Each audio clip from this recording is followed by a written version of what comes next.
The Showtime series Couples Therapy is back exploring relationships in a new season. I spoke with the film team and its star, Dr. Orna Guralnik.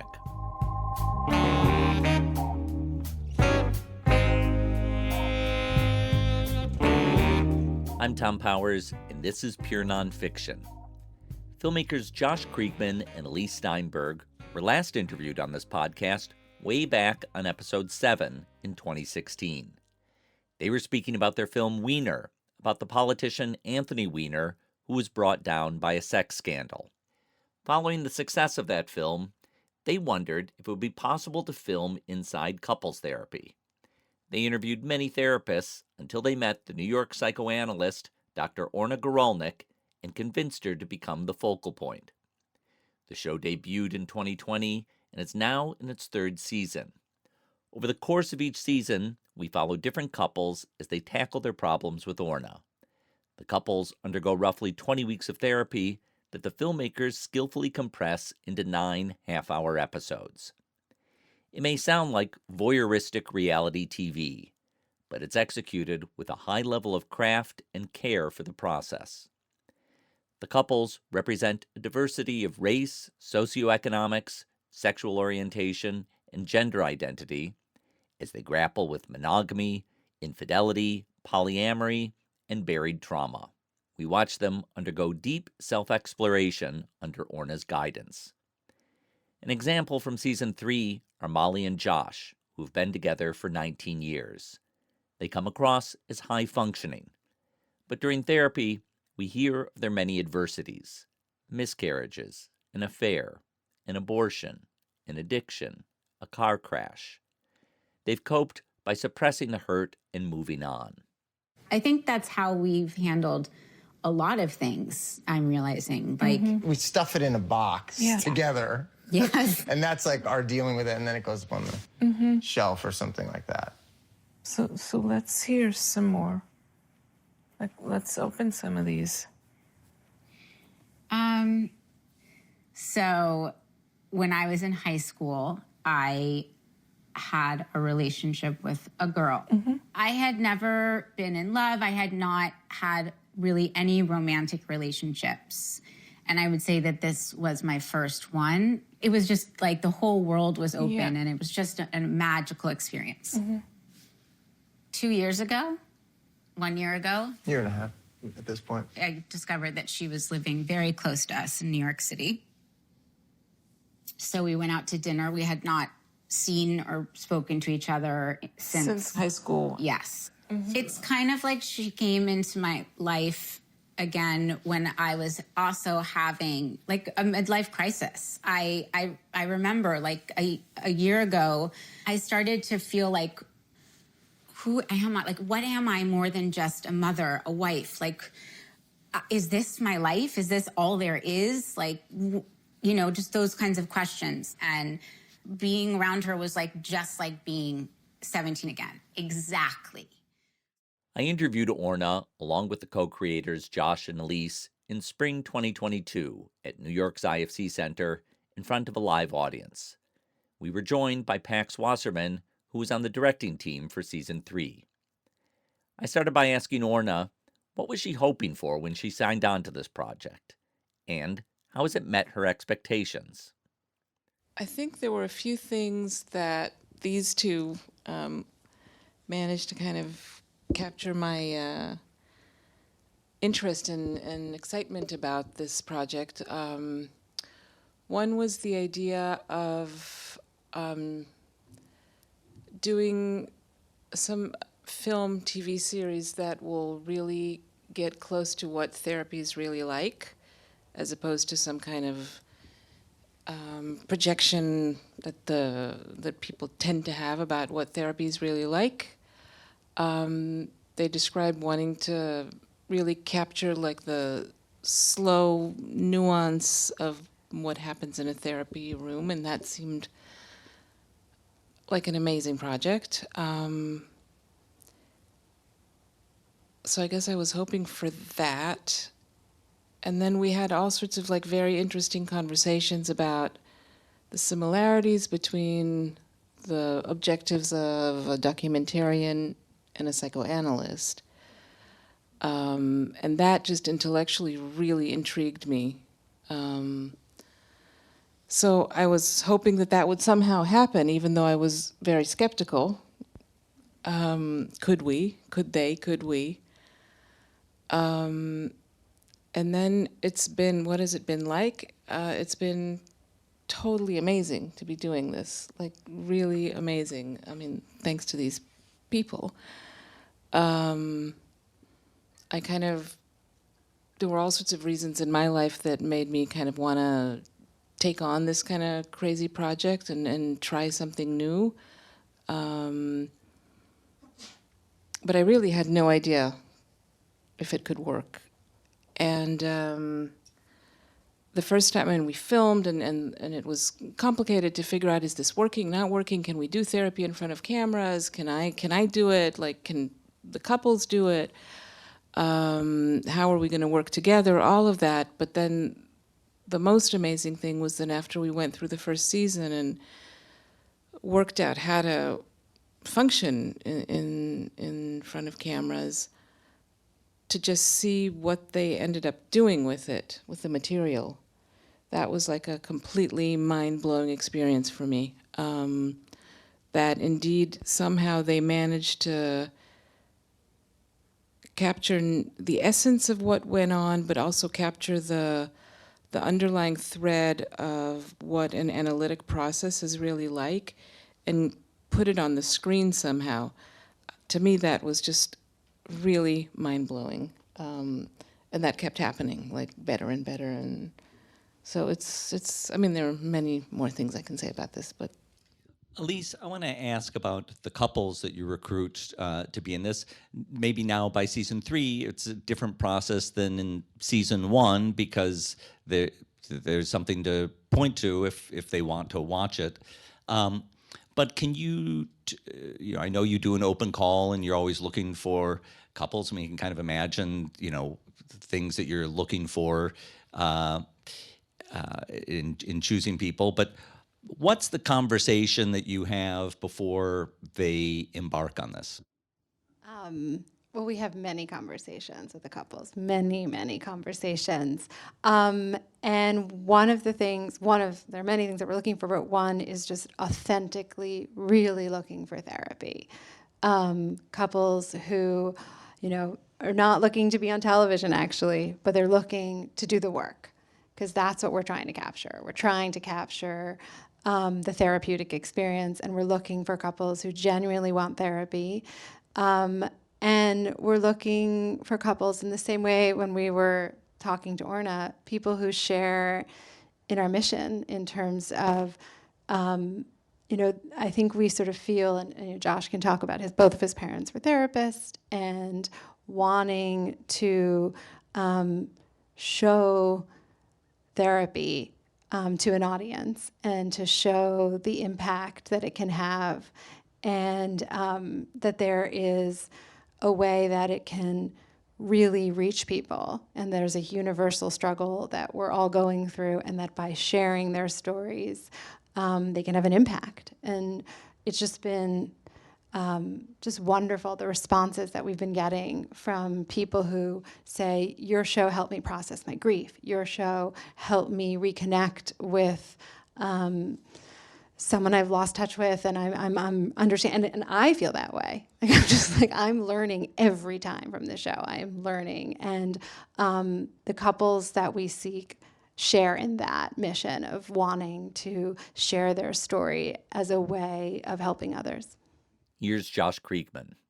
One of the fun things, I think, in terms of finding folks is that we're looking for, the right people for this project are people who are, on some level, a little bit suspicious about what it means to be a part of it, right? We're looking for people who have kind of a healthy skepticism, I think, to sort of what we're doing in a sense, because, it really indicates that they're sort of coming to this with the right intention, the right reasons, not, we're not looking for the kind of, showboat exhibitionist types, which is one of the things when we found Orna, Elise actually met her. We had interviewed hundreds of therapists, literally, I think. And Elise had met Orna over a Zoom call, and I remember she walked out of the office and she was like, "That's it, we found her. She's the one." And I was like, "Really?" And Elise was like, "100%. She doesn't know it yet, but she's the one." And I remember Orna, you being fairly skeptical and not really approaching this with really the thought that you could actually be the therapist so much as maybe a consultant or an advisor or something. And then it was many conversations later that it sort of felt like the right fit. Pax, this is your first season joining the directing team of the show.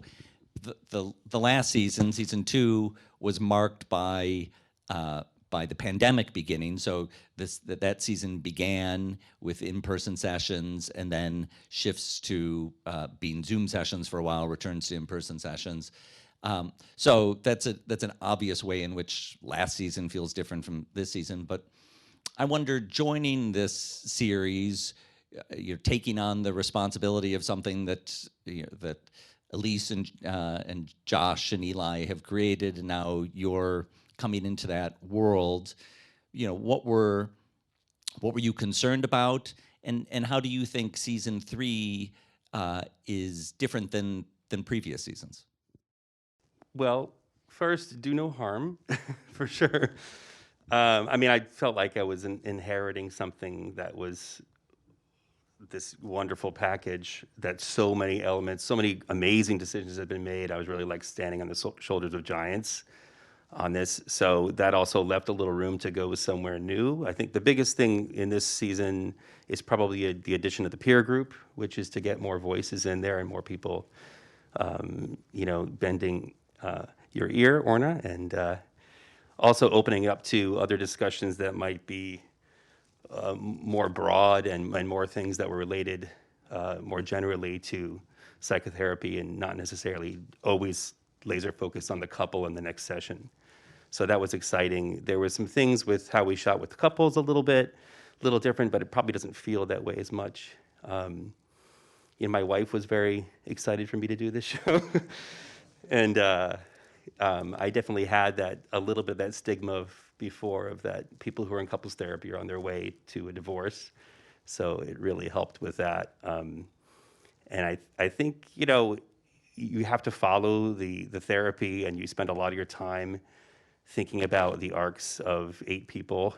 And that's a very exciting thing as somebody comes from editing, to play that out, and where is their headroom, and when is going to be a limit to their growth, that the audience is becoming frustrated. How do we push through that? So that was probably one of the most exciting things about it for me. I don't know if that's quite different than before. So Kim Roberts, who had edited the first season, was the co-director on the second season. So we talked a lot beforehand about it, and it was very interesting the way that the first season was very playful in a way, and stylistically playful as well. And in the second season, it was sort of a deeper dive into fewer couples. So they only did 3 couples. And then all the challenges of COVID, but then it got to such a beautiful place by the end of that season as well. That's like, you must feel like they're like children, that each one's a little different. So I hope my child has a seat at the table as well with this, yeah. Orna, when you watch yourself, do you learn things about your practice? Do you watch scenes and think, oh, maybe I shouldn't have asked that question, or I wish I'd asked that question, or what do you get out of watching the finished projects? I kind of wish I did that. I don't exactly do that. I have a mixed thing when I watch. It's not so easy for me to watch. First, I have to keep telling myself that I'm not working right now, because I even now when I was watching, and this is not the first time I've seen this, I was like, I'm focusing in as if I'm like still working, and then I'm like, no, you're not working, you're watching. So that's hard. But then there's something funny that happens when I stop working, which is what's on the screen then becomes like the complete reality. It's like more convincing than my memory. And then I'm just like anyone. I'm just sitting there and watching a movie, and it's true.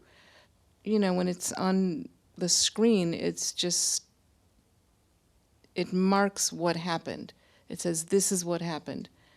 And then I'm like, okay, that's what happened. And I don't know, it's that thing that you're describing, I want to get there. The process that you go through in this series, as I understand, is about 20 weeks that you're spending with these couples. That's not a normal constraint of therapy. We can imagine there are ways in which maybe it's a helpful constraint that people kind of understand an arc in their own head. And but how is it?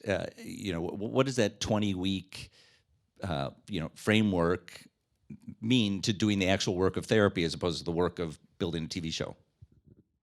Well, first of all, there are plenty of modalities that are short-term treatment modalities, and I've trained in them years ago. I mean, they're often 12-week treatment modalities, so there is such an animal, and there's some logic to it, which is just like you're saying, people can kind of plan the arc, and then when the end of the treatment kind of colors the entire treatment.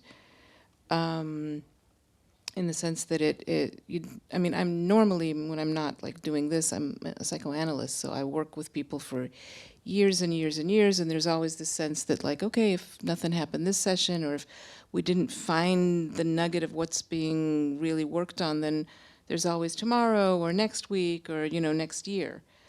And when you have this kind of time-limited situation, in addition to the cameras, there's this feeling that you have to do the work now. There's a certain kind of urgency, and there's like, you can't bargain with the work. It has to be done. And it's very powerful to do it that way. So it's an interesting modality. I mean, you pay the price of not being able to get to all the deeper other things you could have gotten to, or follow a certain kind of thread into like someone's childhood and bring it then all the way back, which would take a few months, but the time limit of it is both good in a certain way for therapy, and it's certainly good for, let's say, a documentary series, because you have to show up. You can't waste time. Everyone has to show up. Elise, I asked you before the kind of preparations you do for the couples as they're beginning this project. Talk to me about the conversations that happen when the series is finished, it's edited, it's going to go on Showtime this Friday. Their friends and family are going to watch it. What are those conversations like? Yeah, we had them all. We and Orna is a part of it. We screen the show for all the couples, and we talk to them about it. And we screen, every couple here has already seen this, and it's an amazing experience. It's really amazing. I think that the couples feel, what Orna is describing, they feel a sense of their experience being understood, and that what they're seeing it feels truthful to what their therapy was. And there's, I think there's a feeling of, I know with, I was talking with Molly and Josh, we're writing just like a feeling of, this is important now. Like, we went through this experience of having this like transformative experience in the therapy, and now we're in this other experience that we knew was going to happen of sharing our story so that it can help others. Like, there's a real feeling of like, we're feeling so good about being able to help others. And Orna says that people are going to say thank you. I mean, Molly talking about her miscarriage, and that's not talked about, or abortion. Sort of like, this is important stuff, and I feel like all the couples have expressed that. Couples therapy is shot in a New York studio built to look like a therapist's office. We never see any cameras, even though the room is shot from all angles. Josh explains how it's done.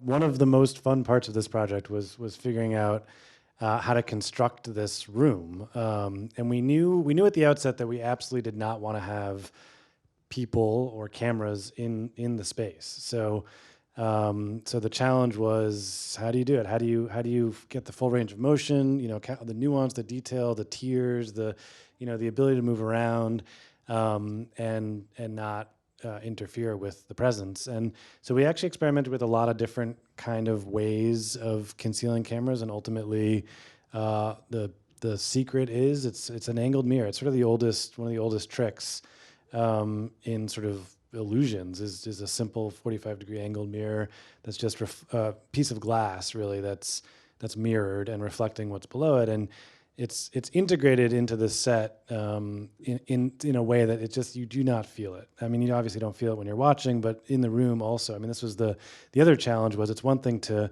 make that trick for the camera. It's another thing for the actual people in the room to really not be distracted by obviously they know they're being filmed, but to not be distracted by it. And so you can they're basically the shelves that are sort of designed into the walls of the set, all four walls. They're basically just big holes in the wall that you totally cannot see. And then that way we're able to have operated cameras that have some movement, and so that's the trick. But the experience for the couples, and this was the thing, is they show up, they sit in the waiting room, they do an hour of therapy, they leave. They never, other than somebody putting a lavalier microphone on their collar, they never see an element of production. They're not seeing people with headsets. It's a very pure experience by design. And Orna, the second part of that question is, how has being on TV, changed your practice, if it's changed your practice? My work as a therapist has deepened a lot because part of what goes on in doing this is we have incredibly in-depth conversations about each treatment, ongoing. And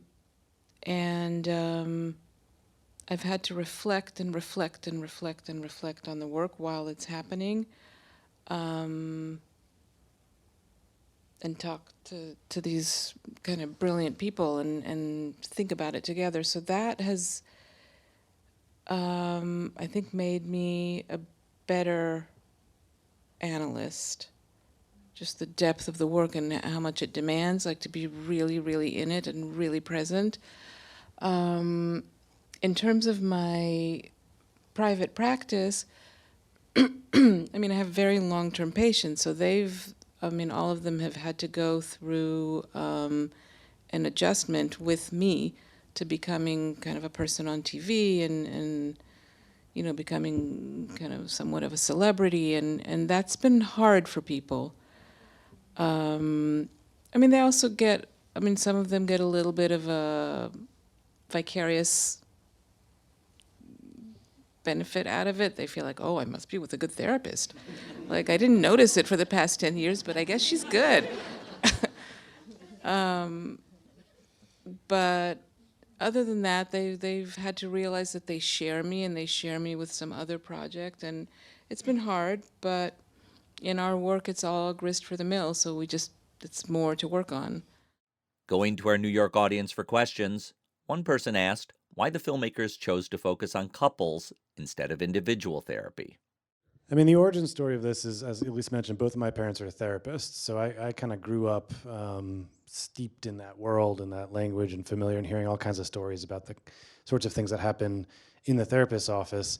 And there was a particular moment where I was, this was years ago, I was visiting home, and my father came out of his home office, and he was just like freaking out because he had just gone through this hour with this couple that was intense, and he sort of just described the full arc of this hour, from the couple, showing up in cold fury and then working through hot anger and kind of by the end embracing and feeling like this major breakthrough had happened. And so my father said to me, he's like, if you could film this, if there was a way to actually film this that doesn't interfere and with the process, it would not only be captivating, but it would be useful. I mean, it would just be really an important thing for people to be able to witness. And obviously, this is not the sort of thing that you typically get to see. And so that kind of sparked an idea that then we chewed on for years of just, thinking about, how would you do this? How do you, is there a way to actually film therapy without ruining it by the fact of filming? And that was something that we sort of played all different kinds of ideas of types of therapy, but it was immediately clear that couples offer a particular dynamic that's of course that's dynamic. I mean, it's the three people in a room. There's a lot going on, and so we kind of set out, and a lot of credit to Showtime for sort of hearing our pitch and being willing to kind of take sort of do this experiment with us, to see if it could actually be done. And as Orna mentioned, there's like skepticism, like, does this actually work? And then ultimately stepping back and sort of seeing that it does still hold together, even though, of course, everyone understands that it's being filmed. Orna was asked if she had any other reservations about doing the series, and how has it been received by her colleagues. Yeah, sure. I had many reservations. I was not sure how am I going to function. I'm putting my work out there for my colleagues mostly to watch was scary. I didn't know, will I do a good job? And even if I'm thinking I'm doing a good job, what will my colleagues think? That was unnerving. And will even though the ethics of it on the face of it seemed okay, I wasn't sure if it's going to end up being an ethical project.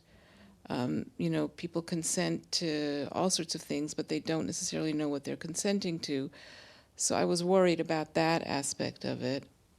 In terms of the responses of the analytic community to my face, people are mostly super positive, very grateful for a project being out there and really conveying. People feel like I'm representing other people's work. Like my colleagues often say, I feel like that's how I work. Thank you for putting it on TV this way, so people know what our life is really like, what analysts really do, how we think. So it's mostly been very positive. I think there's something about the public nature of this, like the display of what goes on in our private practice, that is hard for analysts, hard for me even.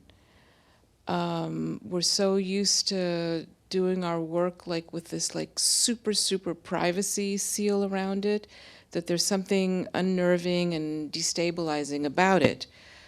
But that's just the nature of this project. Any viewer of couples therapy is bound to wonder what happened to the participants afterwards. One audience member asked if the film team would ever do a segment on Where Are They Now? I don't think we're going to do that. I mean, it is an interesting feature of the project is that obviously this is a snapshot, and it's been interesting to obviously people's lives go on, the couples go on, but this stays static. This sort of defines just a particular period in their lives, and some of the couples. I mean, I can tell you, some of the couples are doing one. We were in touch with them all and on close with many of them, and some of them are doing well as a couple. Others have had more challenges. There have been a few that have broken up. It's life. It's sort of it keeps going. Orna, to wrap this up, when the shows are being edited, do you watch them along the way, or do you just watch them all at the end? Do you have any process of input to say, oh, the way you've shaped that's not the way I remember it, or I think you're missing something? No, I don't. I get to see when they're close to the end. I get to see stuff just for they want like my take on the final thing, which I usually all I have to say is, "Oh my God, how'd you do this?" But no, I'm not. I mean, during the work we talk about it a lot, and I feel like there's a lot of exchange. But once they're at the editing process, I'm out of the picture. Can you tell me more about those conversations? Is it a couple leaves the office and you discuss what just happened? Is that Yeah, we discuss in depth like what happened. I think they want to get a sense of like how. I mean, I think they want to get a sense of like how an analyst thinks, and to understand kind of the, let's say, the unconscious dynamics that I'm trying to track, or what were you thinking of when you made that intervention, and they really want to get into the really deep into what's going on for each couple. These have been like profound conversations, and as analysts, we often consult with colleagues, peers, supervisors. We do this kind of conversation, but you never get to do it with people that are watching the treatment with you. So this is like a level of conversation that I never get to have. It's really amazing.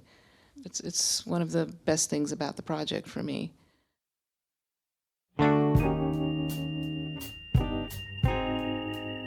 I want to thank Dr. Orna Guralnik and filmmakers Josh Kriegman, Elise Steinberg, and Pax Wasserman for joining me. You can watch Couples Therapy from Showtime on Paramount+.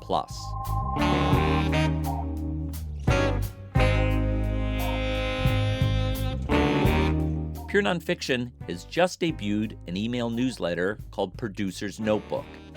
It's a space for documentary producers to discuss the latest developments in the field. You can sign up to receive the newsletter for free at purenonfiction.net. Thanks to our team, series producer Hannah Norden-Swan, marketing manager Bella Racklin, and web designer Cross Strategy. Welcome to Sahai John, joining us as a summer intern. Our theme music is composed by Andre Williams, and our executive producer is Raphael Nehausen. I'm Thom Powers. Follow us on Instagram at Pure Nonfiction.